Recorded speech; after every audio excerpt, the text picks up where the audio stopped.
পরম দয়াল যুগপুরুষোত্তম শ্রী শ্রী ঠাকুর অনুকূল চন্দ্রের আতুল চরণে জানাই আমার শতকোটি প্রণাম। যে কোনো শুভ কাজে বার হওয়ার আগে এটি করুন, সাফল্য নিশ্চিত। বিশেষ করে যে কোনো কাজের ইন্টারভিউ পরীক্ষা দিতে যাওয়ার আগে ও যে কোনো শুভ কাজে এটি অবশ্যই করুন, সাকসেসফুল হবেনই। আপনি যখনই কোনো শুভ কাজে বার হবেন, বার হওয়ার পূর্ব মুহূর্তে যদি এই কাজটি করেন, দেখবেন আপনার সাফল্য নিশ্চিত। ইন্টারভিউ, মামলা মোকদ্দমা, ব্যবসা, বিবাহ সকল কাজের ক্ষেত্রে ঘর থেকে বার হওয়ার পূর্বে এটি অবশ্যই করুন।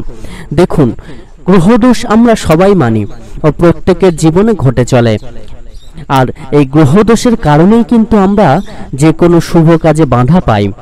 হওয়া চাকরি হাতছাড়া হয়, বিবাহে বাধা দেখা দেয়, পাকা দেখার পরও দেখবেন অনেক সময় বিবাহ ভেঙে যায়, জেতা মামলা হেরে যান।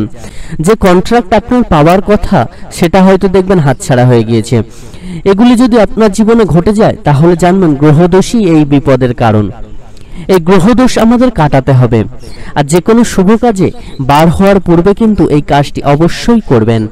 দয়াল ঠাকুর গ্রহদোষ কাটানোর জন্য একটি সহজ উপায় দিলেন, সেটি যদি আমরা ঠিক পালন করি তাহলে দেখবেন আমাদের সকল প্রকার গ্রহদোষ কেটে যাবে। সেই গ্রহদোষ কাটানোর উপায়টা কি? ইষ্টভৃতিই হচ্ছে সর্বশ্রেষ্ঠ চাবিকাঠি, যা করলে সকল প্রকার গ্রহদোষ কাটবেই। রোজ প্রত্যুষে সূর্য ওঠার আগে জল গ্রহণের পূর্বে ঠাকুরের অর্ঘ্য প্রদান করতে হবে, এবং তার আগেই কিন্তু অবশ্যই করে নামদান করবেন। ওই অর্ঘ্য প্রদানের পর কিন্তু আপনি আপনার যে কোনো কাজ শুরু করবেন। ইষ্টভীতির পাশাপাশি জ্যোতিষ শাস্ত্র অনুযায়ী কোনো শুভ কাজে বার হওয়ার আগে এই কাজটি করুন। বার হওয়ার সময় পশ্চিম দিকে ভুল করেও তাকাবেন না। বাড়িতে যদি ঠাকুরের বিগ্রহ দক্ষিণমুখী হয়, মানে উত্তর দিকে যদি আপনার ঠাকুরের বিগ্রহ থাকে এবং দক্ষিণমুখী যদি ঠাকুরের বিগ্রহটি হয় তাহলে কিন্তু খুব ভালো হয়। ঠাকুরের শ্রীচরণে প্রণাম নিবেদন করে মনে মনে 3 বার এই কথাটি বলুন। এই কথাটি যদি আপনি 3 বার যে কোনো শুভ কাজে বার হওয়ার আগে বলতে পারেন এবং আপনি যদি ইষ্টভীতি ঠিকভাবে পালন করতে পারেন তাহলে আপনি সাকসেসফুল হবেনই, কেউ আপনাকে আটকাতে পারবে না, এবং আপনি যে কাজ করতে যাবেন সেই কাজে সফলতা পাবেন, কোনো কাজে বাধা পাবেন না। যে কোনো শুভ কাজ, যে কোনো কাজে আপনি যাবেন তার আগে এই কথাটি, এই মন্ত্রটি 3 বার উচ্চারণ করবেন শ্রী ঠাকুরের প্রণাম নিবেদন করার পর। তারপর দেখবেন আপনি সাফল্য পাবেনই। এই কথাটি শ্রী ঠাকুরের চরণে 3 বার বলবেন কিন্তু, হে দয়াল, আমি জানি না কিসে আমার মঙ্গল।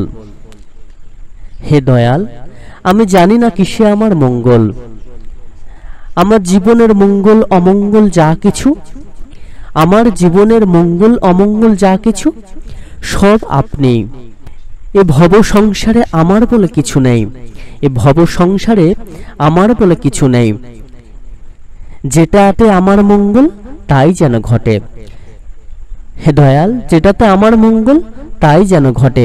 আপনার শ্রীচরণ জানায় কোটি কোটি দণ্ডবত প্রণাম। এই কথাটি 3 বার অবশ্যই বলবেন। শ্রী ঠাকুরের শ্রীচরণে অন্তর দিয়ে ভক্তি ভরে দয়াল ঠাকুরের শ্রীচরণে 3 বার এটি বলবেন ঠাকুর প্রণামের পর।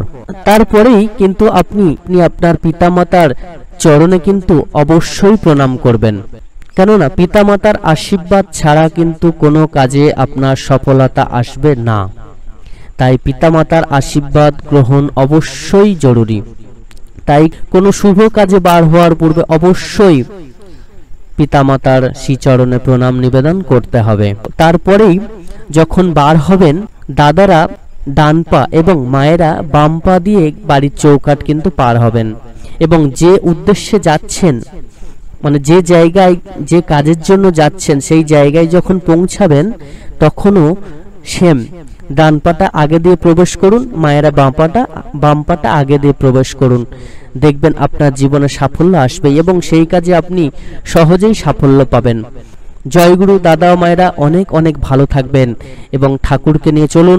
ঠাকুরের শ্রীচরণ আশ্রয় করে আপনাদের জীবন ধন্য করে তুলুন।